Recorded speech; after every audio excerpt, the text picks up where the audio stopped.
하지 않도록 하겠습니다. 미사 때 시민님께서 소개해 주셨지만 다시 한번 소개해 드리겠습니다. 저는 지금 서귀복자성당에서 일하고 있고요. 김경민 판크라쇼 신부라고 합니다. 만나뵙게 돼서 반갑습니다.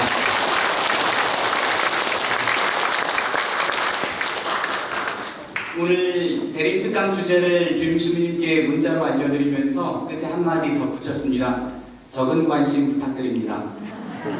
큰 관심은 부담스러우니까요. 근데 오늘 와서 보니까 제 걱정이 현실해졌네요. 부담이 갑자기 크게 다가옵니다. 더군다나 날씨도 좋지 않아서 바람도 팡팡 불고 비도 좀 오고 날씨도 고준데 애써 여기까지 오셨는데 이 강의가 별 재미도 없고 아무 의미도 없으면 짜증까지 더 나지 않을까 걱정이 듭니다. 그런데 한편으로는 반대로 생각해 볼 수도 있을 것 같아요. 제가 아는 어떤 자매님은 농사를 지으시는데 비 오면 이렇게 말합니다. 아이고 비도 오고 밭디도 못 가고 성체나 하모들에가 삭혀. 아니면 뭐 비도 오고 밭디도 못 가고 내주 활동에다가 삭혀. 그냥 평소에도 주기적으로 평일미사 주일미사 잘 참석하시고 내주 활동도 잘 하시는데 비가 오는 날은 한 번 더 그런 기회를 가져보는 것이죠. 그렇게 가벼운 마음 이 시간에 여러분들도 함께 가져보시기 바랍니다. 비도 오고 어디 놀래도 못 갔는데 와서 신부님 말씀이나 들어 삭혀.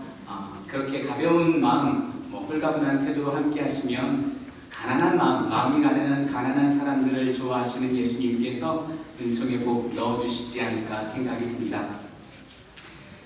오늘 이번 대림식이 저와 함께 두 번의 어떤 묵상의 시간을 갖게 될 텐데요. 오늘 그 첫 번째 시간인데 제목을 영혼의 법정에서 라고 잡아봤습니다. 꽤 그럴듯하죠. 저는 제목이 절반인 것 같습니다. 이 주제를 어떻게 여러분들과 함께 나눌지 차근차근 잘 들어주시면 좋겠습니다. 대림 시기가 이제 시작됐습니다. 예수님께서 오심을 우리가 기다리는 기간이죠. 두 가지 의미가 있습니다. 첫 번째는 무엇을 기다립니까? 정확한 시간과 날짜가 나와 있는 그날을 기다리죠. 주님 성탄 대축일을 기다립니다. 12월 25일을 연동 같은 경우에는 밤 몇 시에 미사했는지는 모르겠는데 그 시간을 우리가 성탄 밤 미사를 드릴 그 시간을 기다립니다. 두 번째는 또 무엇을 기다립니까? 이번에는 그 날과 시간을 아무도 모르는 그날을 기다립니다. 바로 마지막 날의 심판이죠. 다시 오실 예수님을 기다리는 그런 기간입니다. 이 두 가지 의미가 늘 함께 녹아 들어가 있습니다. 그런데 초기 교회에서는요, 예수님의 두 번째 오심만을 기다렸습니다. 마지막 날에 다시 오셔서 우리를 심판하실 혹은 우리를 완전히 구원하실 그 예수님만을 기다렸습니다. 아직 주님의 성탄 대축일이 정해지지 않았던 때였습니다. 예수님 생애의 여러 신비들은 매주 돌아오는 주님의 죽음과 부활의 기념일 언제입니까? 주일에 한꺼번에 그리스도의 모든 생애 신비들을 기념을 했죠. 탄생, 공생활, 순환, 죽음, 부활, 승천, 그리고 다시 오심까지. 그러다가 1년에 한 번 주님 부활 대축일을 기념을 했죠. 파스카 성야. 이럴 때에 특히 다시 오실 예수님을 열렬한 마음으로 기다렸습니다. 마라나타 오십시오 주 예수님.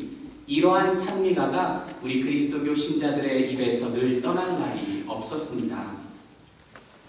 그런데 어떻게 이제 이 주님 성탄 대축일을 또 따로 지내게 되었을까?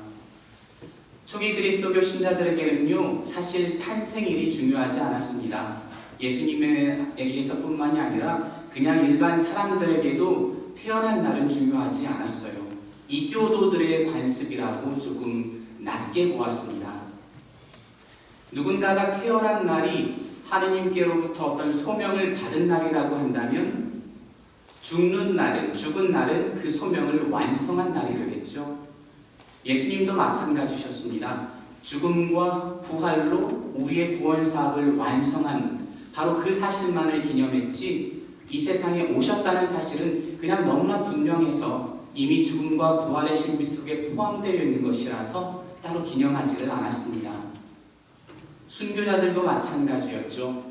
그 사람들의 생일을 기리는 것이 아니라 그 사람들이 치명한 날, 순교한 날, 하늘나라로 들어간 바로 그 날을 기념했었습니다. 그런데 예수님의 탄생까지 우리 교회가 기념하게 된 것은 크게 두 가지 이유가 있었습니다. 하나는 예수님께서 우리 평범한 사람들과는 너무나 다른 분이셨기 때문에, 그분께서 하신 일이 평범한 인간들과는 완전히 다른 엄청난 구원의 업적이었기 때문에 그분을 조금 더 잘 알고 싶었어요. 그래서 이 죽음과 부활의 신비를 더 세세히 잘게 나누어서 잘 살펴보고 싶은 그러한 열망들이 갈수록 커져갔습니다. 그래서 예수님의 탄생에 대해서도 관심을 가지기 시작했죠. 상대적으로 가장 이른 시기에 쓰였다고 하는 마르코 복음에는 주님의 탄생 이야기가 나와 있지 않습니다. 그런데 그보다 10년, 20년 늦게 쓰인 마테오 복음, 루카 복음 이런 쪽에 가면 주님의 탄생 이야기가 나오기 시작하죠. 이런 식으로 관심의 폭이 넓어지기 시작했습니다.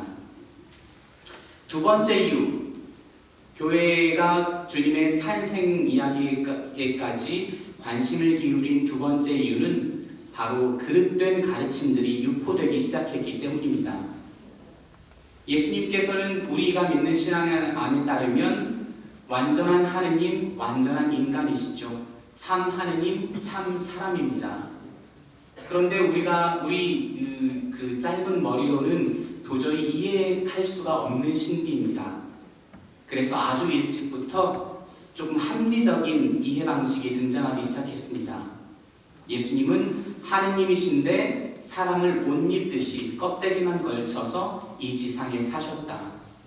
아니면 정반대로 그냥 사람으로 태어나셨는데 세례받을 때의 성령을 받아서 하느님의 아드님으로 변모되었다. 이런 식으로 인간의 머리에 합당한, 인간의 유한한 지식 수준에 합당한 수준으로 예수님을 끌어내리기 시작했습니다.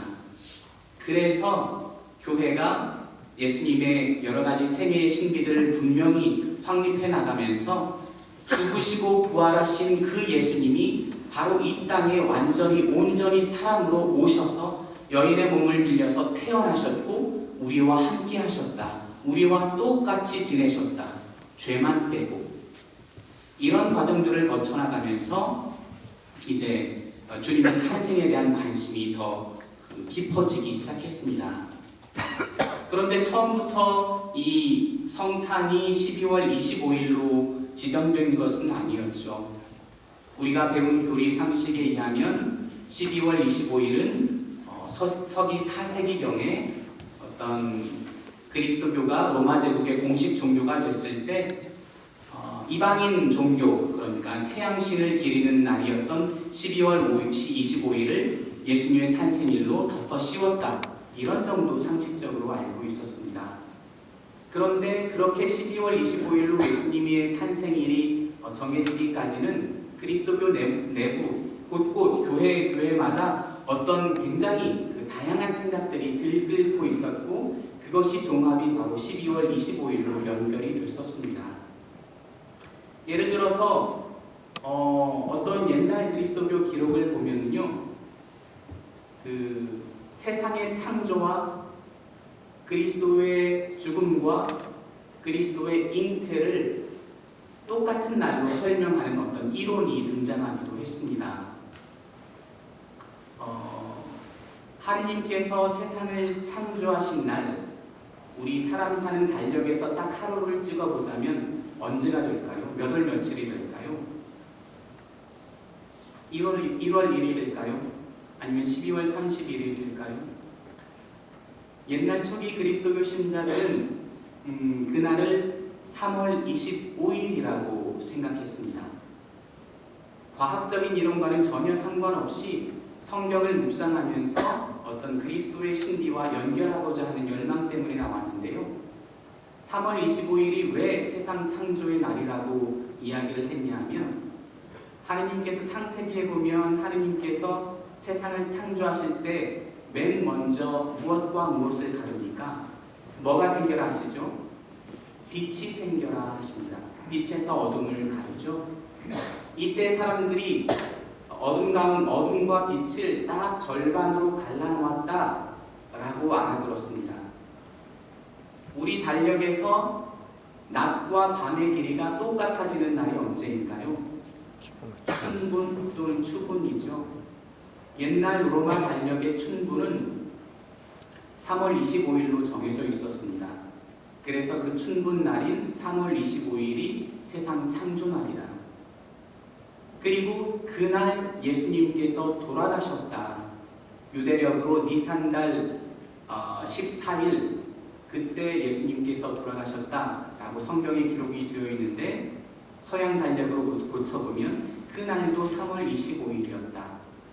그리고 사람들이 그 믿음 사이에서 어떤 믿음이 퍼지기 시작했느냐 하면 예수님은 한 생애를 완전히 남은 날 수 없이 완전히 꽉 채워서 사셨다.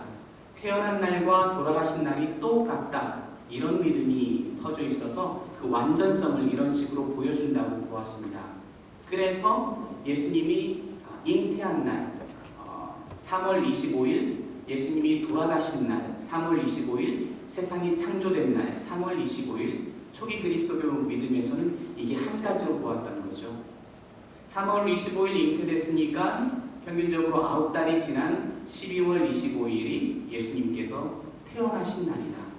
이런 식으로 여러 가지 시도들 중에 하나였습니다. 이런 식으로 생각하는 사람들도 있었고 이것이 바로 아까 말씀드린 두 가지 관심, 예수님을 좀 더 잘 알고 싶은 마음과 그리고 그릇된 가르침에서 사람들을 보호하고자 하는 여러 시도의 결과물이라고 할 수가 있겠죠. 아무튼 중요한 것은 예수님께서 다시 오실 때는 부활 성야, 파스카 성야일 것이다 라고 하면서 맨 처음 이 파스카 성야 때 예수님의 재림에 대한 열렬한 기대가 높아졌다는 것입니다. 그러다가 4세기 무렵에 12월 25일로 예수님의 성탄이 딱 정해지자 이 성탄을 준비하는 또 다른 기간인 대림 시기가 생겨났고 예수님의 오심, 첫 번째 오심뿐만 아니라 마지막 날에 오실 두 번째 오심도 함께 기념을 하게 됐습니다. 그런데 예수님께서 첫 번째 오신 날은 굉장히 기쁜 날이고 경축할 날이죠. 두 번째 오시는 날은 어떨까요? 세상을 심판하러 오시는 날. 뭔가 조금 음침하고 뭔가 두렵고 떨리는 이런 이미지가 생각이 납니다. 처음부터 그러지는 않았습니다. 예수님께서 다시 오시는 날은 미뤄진 우리 구원이 완성되는 날로 굉장히 열렬하게 기대했는데요. 중세 1000년을 거치면서 이 기다림이 자꾸만 미뤄지다 보니까 예수님께서 다시 오시는 날이 계속 언제인지 알 수 없게 미뤄지다 보니까 사람들 사이에 은근한 회의감이 돌기 시작했습니다. 그리고 이 지상 생활이 길어질수록 뭐가 또 쌓여갑니까? 우리의 죄가 쌓여갑니다. 그러면서 이 세상에 대한 부정적인 관념이 팽배해지기 시작해요. 죄인인 우리들은 갈수록 거룩하신 하느님 앞에 나아가기 부당한 존재로 생각을 하게 됩니다. 예수님께서 우리를 이미 구원해 주셨는데 아직도 죄에 빠져 살고 있는 우리는 그 구원의 선물을 받기조차도 부당한 존재, 이런 인식이 팽배해지기 시작하면서 성체성사와도 멀어지죠. 우리 가톨릭 신자들의 의무에 따르면 1년에 최소한 몇 번 성체를 모셔야 합니까? 한 번. 최소한 한 번 성체를 모셔야 한다는 규정이 있습니다. 우리 한국 사람들한테는 좀 어이없는 규정이죠. 너무나 자주 모시고 있는데. 그런데 이 규정이 생긴 배경이 바로 조금 전에 말씀드린 그런 역사와 무관하지 않습니다. 스스로의 죄스러움을 너무나 크게 생각한 나머지 성체를 차마 받아보실 수가 없어서 자꾸만 영성체를 거부하게 됐습니다. 성체를 보고 찬미하고 흠숭할 수는 있어도 그것을 감히 받아보실 생각은 점점 할 수 없게 된 거죠. 그러면서 마지막 날에 대한 어떤 두려움 이미지가 점점 더 그 색채가 짙어가게 됩니다. 그러다가 제2차 바티칸 공의회를 거치면서 1962년부터 65년까지 대대적인 어떤 그 계획의 어떤 시나리오를 그리게 되죠. 그 중에 가장 강력했던 것이 전례개혁입니다. 그러면서 이 대림 시기의 성격도 다시 제자리를 찾게 됩니다. 12월 25일 역사적으로 첫 번째 오신 예수님을 기쁘게 기다리는 그 마음과 함께 마지막 날에 다시 오실 이 예수님을 기다리는데 그냥 마냥 두렵기만 한 것이 아니라 우리 구원이 완성될 날, 조금 희망에 찬 날, 이런 식으로 예수님의 오심을 기다린다. 이런 식으로 그 대림 시기의 성격을 바로 잡아놓았습니다. 하지만 심판의 성격이 완전히 없어진 것은 아니어서 심판에 대한 이미지들이 여전히 우리 대림 시기 성격에 남아 있습니다. 바로 지난 엊그제 대림 일주일 복음도 루카복음의 어떤 그런 해당 부분이었죠. 마지막 날 천지 하늘의 세력들이 흔들리고 세상이 막 놀라운 일들이 펼쳐지고 이런 장면들이 그대로 남아있기는 하되 그날이 그저 의미 없는 멸망의 날이 아니라 우리 구원의 날이라는 사실을 잊지 말라고 교회는 말하고 있습니다. 그러면 예수님의 첫 번째 오심과 두 번째 오심은 바로 어떤 성격을 지니고 있을까? 요한복음 12장 47절에서 48절에는요 이러한 구절이 있습니다. 예수님께서 예루살렘에 입성하신 다음에 유다인들이 완고하게 예수님의 말씀을 받아들이기를 거부하자 예수님이 그냥 담담하게 이렇게 말씀하십니다. 누가 내 말을 듣고 그것을 지키지 않는다 해도 나는 그것을 심판하지 않는다. 나는 세상을 심판하러 온 것이 아니라 세상을 구원하러 왔기 때문이다. 나를 물리치고 내 말을 받아들이지 않는 자를 심판하는 것이 따로 있다. 내가 한 바로 그 말이 마지막 날에 그를 심판할 것이다. 그러니까 예수님께서 처음으로 이스라엘 땅에 사람으로 오셨을 때에는 심판하지 않고 구원하러 오신 것이 분명했습니다. 잃었던 것을 되찾고 손상됐던 것을 회복시키고 미진했던 것을 꽉 채우고 부족했던 것을 완성시키러 그렇게 오신 거죠. 그래서 그 당시 예수님의 말을 직접적으로 듣지 않았던 사람들도 바로바로 심판하지 않으셨습니다. 하지만 마지막 날 다시 오실 때에는 예수님 입에서 한 번 나온 바로 그 말씀으로 심판이 이루어질 것이다 라고 하시죠. 그러면 그 마지막 날의 심판은 어떤 모습일까? 한번 살펴보겠습니다. 우리 그리스도교 신앙에서 심판의 이미지는 그냥 일반적으로 두루 퍼져 있는 심판의 이미지는 죄값을 치르는 날이죠. 그래서 우리가 하느님 앞에서 우리를 정의롭게 심판해 주십시오 라고 기도하기보다는 조금 부족한 것들은 조금 못 본 채 넘어가 주시고 정의보다는 자비를 베풀어 주십시오 라고 우리는 기도합니다. 마태복음 25장 31절에서 46절에 보면 최후의 심판에 대한 비유가 나옵니다. 사람들을 다 불러 모아서 목자가 양과 염소를 가르듯이 사람들을 두 쪽으로 가릅니다. 양들은 오른쪽에, 염소는 왼쪽에. 오른쪽에 있는 사람들에게는 이렇게 말합니다. 너희가 굶주린 이들에게 먹을 것을 주고 헐벗은 이에게 입을 것을 주고 목마른 이에게 물을 주고 감옥에 갇힌 이들을 찾아가 돌보아 주었으니 이제 영원한 상을 받을 것이다. 그러면서 사람들이 놀라서 묻죠. 저희가 언제 주님께 그런 것들을 해드렸습니까? 예수님께서 뭐라고 기억하십니까? 가장 작은 이들 가운데 한 사람에게 준 것이 바로 나에게 준 것이다. 여기까지는 충분히 이해할 만합니다. 그런데 문제는 왼쪽에 선 사람들, 염소에 해당하는 사람들인데요. 그들이 어떤 특별한 잘못을 저질렀다기보다는 똑같이 헐벗은 자들에게 입을 것을 주지 않고, 배고픈 자들에게 먹을 것을 주지 않고, 감옥에 갇힌 이들을 외면하고, 어떤 적극적인 죄를 저지르는 것이 아니라 바로 이렇게 어떤 의무를, 선행을 소홀히 한 바로 그 죄 때문에 죽음을 당합니다. 해주지 않은 것이, 작은 이들 하나에게 해주지 않은 것이 바로 나에게 해주지 않은 것이다. 이것은 사실 굉장히 무서운 말씀이죠. 우리가 몰랐던 바로 그 사실 때문에 우리가 죽음을 받게 되는 것입니다. 우리가 저질렀던 어떤 큰 죄가 있다면 우리도 마음속에 어떤 가책이 남아있겠죠. 하지만 우리가 몰라서 미처 베풀지 못했던 선행에 대해서도 예수님은 물으십니다. 영화 빠삐용에서 보면 그런 장면이 나옵니다. 계속 탈출을 시도하는데, 억울한 누명을 썼다고 하고 계속 탈출을 시도하는데 꿈에서 심판을 받게 되는데, 저는 사람을 죽이지 않았습니다, 저는 무죄입니다 하니까 그 심판자가 너는 가장 큰 죄를 지었다, 바로 인생을 낭비한 죄, 이런 식으로 뭔가를 적극적으로 하지 않았던 죄를 추궁받게 된다는 것이죠.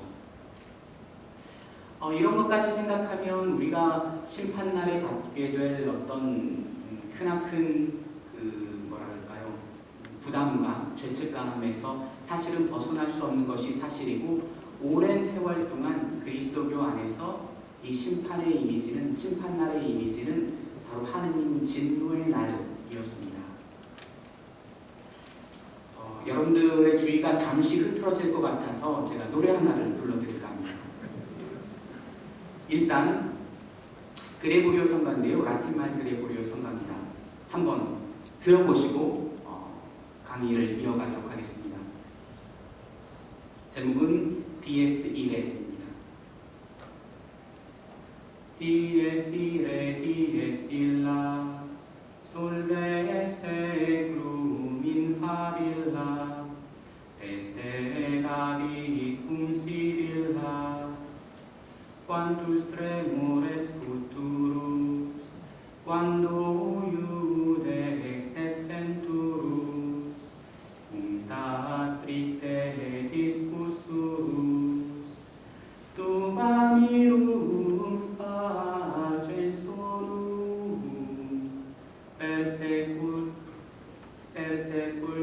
regionum, corpoge omnes ante tronum, mostu perite natura,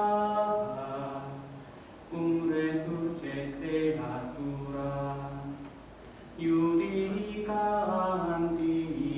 responsura, liber scriptus properetur, in quo totum continentur, unde mundus iudicetur, iude exergorum sededi, qui villate apparedi, nil minutum remanedi. 연습 많이 했는데 꼭 틀린 데서 틀리네요.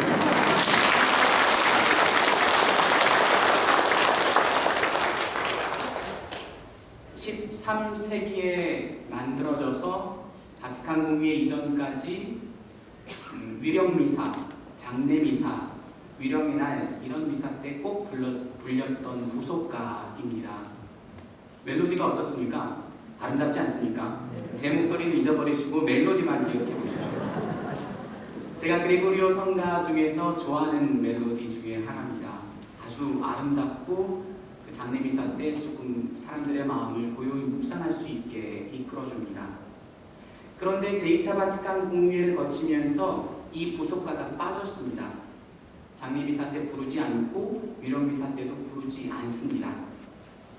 성무일도 연중 제 마지막 시기, 평일에 그것도 제일 구석으로 빠져서 독서기도 찬미가로 선택적으로 원하는 사람만 부를 수 있게 빠졌습니다. 왜 그런 거 하니? 가사의 내용이 꽤 무섭습니다. 디에스 이레라는 말은 바로 진노의 날이라는 뜻인데요. 가사 내용이 이렇습니다. 진노의 날, 바로 그날에 온 천지가 잿더미가 되리라. 다윗과 시빌라가 예언한 그날에 얼마나 두려울까 심판관이 오시는 날, 모든 행실을 엄중히 저울질 하시리니 만방의 무덤 사이로 나팔소리 울려 퍼져 모든 일을 옥주 앞에 모으리라. 죽음도 자연도 그저 놀랄 뿐이라. 심판하시는 분께 답변하러 피조물이 다시 일어날지. 모든 것이 기록된 책 한 권 대령해 놓고 그에 따라 세상이 심판을 받으리라. 심판관이 좌정하면 숨은 죄악 드러나고 단죄받지 않고 남는 죄 아무것도 없으리. 그때가 되어 내가 무슨 말을 하고 누구의 변호를 청할 수 있으랴. 의인조차 안심치 못하는 마당에. 이것이 바로 금방 부른 노래의 전반부에 해당하는 가사입니다. 꽤 무시무시하죠. 그래서 세상 심판과 지옥에 대한 너무 부정적인 이미지를 조장한다는 이유로 저는 조금 잘 부르지 못하도록 빠졌습니다. 그래서 한동안 이렇게 하느님 심판의 마지막 날 심판의 이미지가 꽤 어둡게 채색되었다는 것을 바로 이 노래가 잘 보여주는 듯합니다. 그런데 하느님의 심판을 생각할 때, 마지막 날의 그리스도교의 어떤 심판을 생각할 때 우리가 또 다른 차원을 한번 생각해 볼 수 있습니다. 조금 전에 그리스도교 역사 동안에 오랫동안 이어져 내려왔던 어떤 심판의 이미지와는 조금 다른 태도를 구약 성경에서 발견할 수 있는데요. 바로 주로 시편 같은 데 나옵니다. 거기에 주님께서 직접 오셔서 바로 우리 사이에 심판을 해주십시오. 주님의 심판이 마지막 날뿐만이 아니라 제가 열렬히 기다리고 있으니 바로 오셔서 저희의 억울함을 좀 가려주십시오 라고 말하는 대목들이 시편에 아주 많습니다. 고대 유대교의 어떤 심판의 이미지입니다.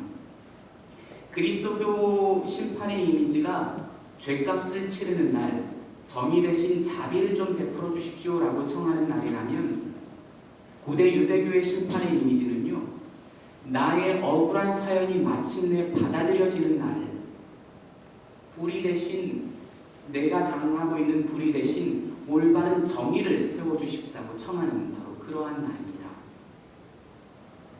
시편 35편에 이런 대목이 나옵니다. 다윗 임금이 적들에게 쫓겨서 굉장히 죽을 위험을 여러 번 넘기는 이런 장면들이 앞에 쭉 이어지다가 이렇게 말합니다. 주님, 당신이 보셨으니 침묵하지 마소서.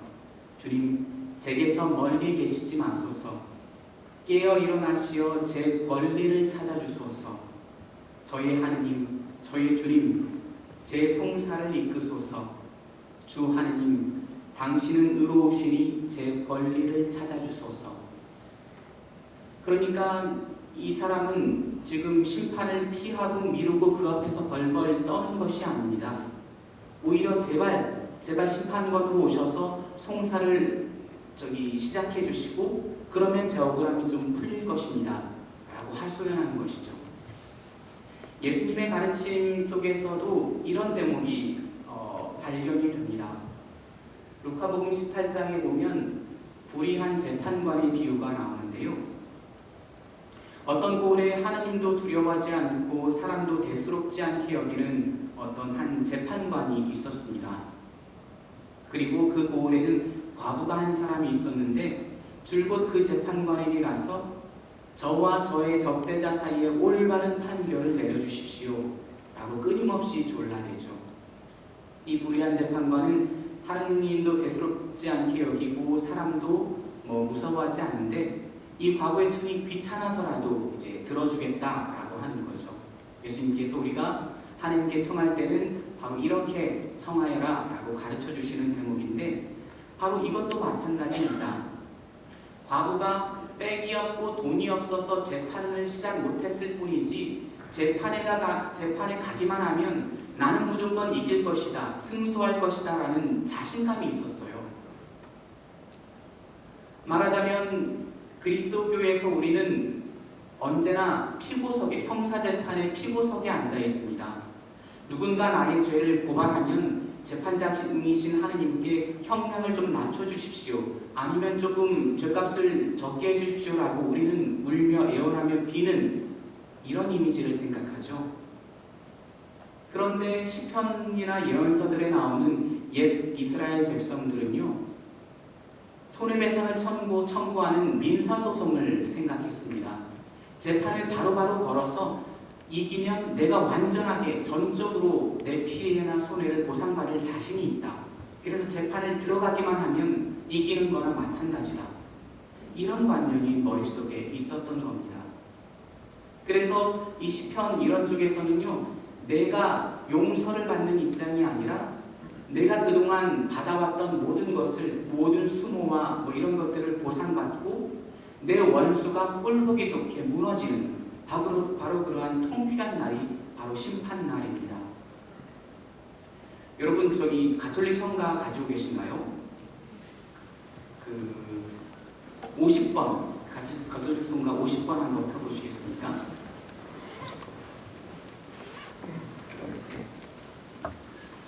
워낙 유명한 곡이라 성가적 없이도 사실은 부를 수 있을 거예요. 시편 23편을 가사로 사용한 주님은 나의 목자라는 성가입니다. 우리 저기 장례미사, 의령미사, 연도 이런 때도 많이 부르죠. 한번 후렴은 맨 처음만 부르고 한번 1, 2, 3, 4절 한번 같이 불러볼까요? 주님 나의 목자